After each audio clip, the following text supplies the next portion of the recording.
बुद्ध पूर्णिमा विशेष 2500 वर्ष पहले महात्मा बुद्ध ने की थी ऐसी विधा की खोज जो बदल देती है जिंदगी। हर हाल में व्यक्ति को मिलती है सफलता। गौतम बुद्ध ने की थी विपश्यना नामक ध्यान की विधा की खोज, जिसका उल्लेख गीता में भी है। हर साल बैसाख माह की पूर्णिमा को बुद्ध पूर्णिमा के रूप में मनाया जाता है। कहा जाता है कि इस दिन महात्मा गौतम बुद्ध का जन्म हुआ था।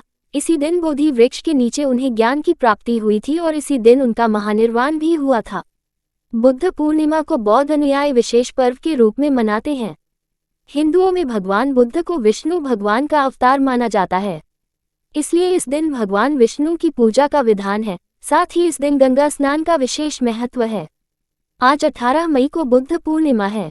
इस मौके पर हम आपको बताने जा रहे हैं ध्यान यानी मेडिटेशन की एक ऐसी विधा के बारे में जिसकी खोज महात्मा बुद्ध ने की थी। इसे विपश्यना या विपस्सना के नाम से जाना जाता है। जानिए क्या है विपश्यना। विपश्यना या विपस्सना एक बेहद प्राचीन ध्यान की विधा है। कहा जाता है इसका जिक्र भगवान श्री कृष्ण ने गीता में भी किया है। वहीं ऋग्वेद में भी इसका उल्लेख है। समय के साथ ये पूरी तरह विलुप्त हो चुकी थी। करीब 2500 वर्ष पूर्व महात्मा गौतम बुद्ध ने फिर से इसकी खोज की और इसे पुनर्जीवित किया था। विपश्यना का अर्थ है कि जो वस्तु जैसी है उसे उसी रूप में सहजता के साथ देखना। यह अंतर्मन की गहराइयों तक जाकर आत्मनिरीक्षण द्वारा आत्मशुद्धि की साधना है। सांसों के साक्षीभाव से होती है शुरुआत। इसकी शुरुआत सांसों से होती है। सबसे पहले सुखासन, वज्रासन या किसी भी आसन में बैठ जाएं। इसके बाद व्यक्ति को सांसों को साक्षीभाव में देखना सिखाया जाता है। नाक के दोनों छिद्रों पर ध्यान केंद्रित करके सांस पर ध्यान देना है कि सांस कब आई और कब गई। इसे सहज रूप में ही देखना होता है। न लंबा खींचते हैं न छोटा करते हैं। सहजता से सांस जिस तरह आ रही है और जिस तरह जा रही है, बस उसे स्वाभाविक रूप में देखना या नोटिस करना होता है।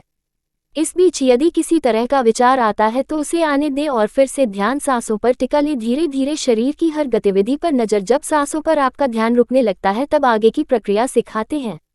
इसके बाद मन को सिर के सबसे ऊपरी हिस्से में केंद्रित कराया जाता है। जब ध्यान सिर के ऊपरी हिस्से पर पूरी तरह होता है तब हमें पता चलता है कि शरीर के ऊपर के हिस्से में क्या चल रहा है। किसी को पल्स चलती हुई महसूस होती है तो किसी को कुछ और। इसके बाद अपने ध्यान को धीरे धीरे शरीर के अंदर भ्रमण कराते हुए माथे, आंख, नाक, कान, गर्दन, कंधा, सीना, पीठ, कमर, पेट, जांघ, पैर से लेकर तलवे तक हर हिस्से में ले जाते हैं और थोड़ी थोड़ी देर के लिए रोककर वहां की गतिविधि को महसूस किया जाता है। इस बीच विपश्यना करने वाले को शरीर के अलग अलग हिस्सों में अलग अलग अनुभूति होती है। कहीं ठंडक, कहीं जलन, कहीं आवाज, कहीं दर्द, कहीं गुदगुदी तो कहीं खुजली आदि। लेकिन आपको हर स्थिति को सहन करके शांत रहना होता है और खुद पर नियंत्रण रखकर किसी भी तरह की प्रतिक्रिया देने से खुद को रोकना होता है। यानी चाहे कष्ट महसूस हो या खुशी, आपको उसी मुद्रा में बैठना होता है जिसमें आप बैठे हैं। शरीर का भ्रमण करते हुए जब आप पैर के आखिरी छोर तक पहुंच जाते हैं, इसके बाद फिर से सिर तक उसी तरह रिवर्स करते हुए वापस जाना होता है।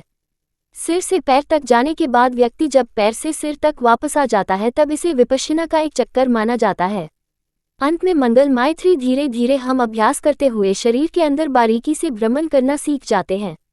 इस अभ्यास के बाद व्यक्ति शरीर की उन गतिविधियों को लेकर भी सजग हो जाता है जिसके बारे में आमतौर पर उसे पता ही नहीं चलता। इसके बाद आखिरी में मंगल मायत्री यानी सभी को जिन्होंने आपका कभी न कभी दिल दुखाया है उन्हें उनकी गलतियों के लिए माफ करें और सभी से अपनी गलतियों की माफी मांगे। मन पर किसी के प्रति अच्छा या बुरा कोई भाव न रखें। संभाव में रहें। ये है विपश्यना के लाभ। विपश्यना का उद्देश्य वर्तमान में रहकर जीवन जीने की कला सिखाना है। नियमित इस अभ्यास से आत्मशुद्धि होने लगती है। मन पर व्यक्ति का वश हो जाता है और वो इसे भटकने नहीं देता। जीवन में चाहे सुख का पड़ाव हो या दुख का, व्यक्ति हर हाल में संभाव में रहना सीख जाता है। यानी दुख में बहुत दुखी नहीं होता और सुख में बहुत सुखी नहीं होता। वो इन्हें सिर्फ जीवन के एक घटनाक्रम के रूप में देखना सीख जाता है।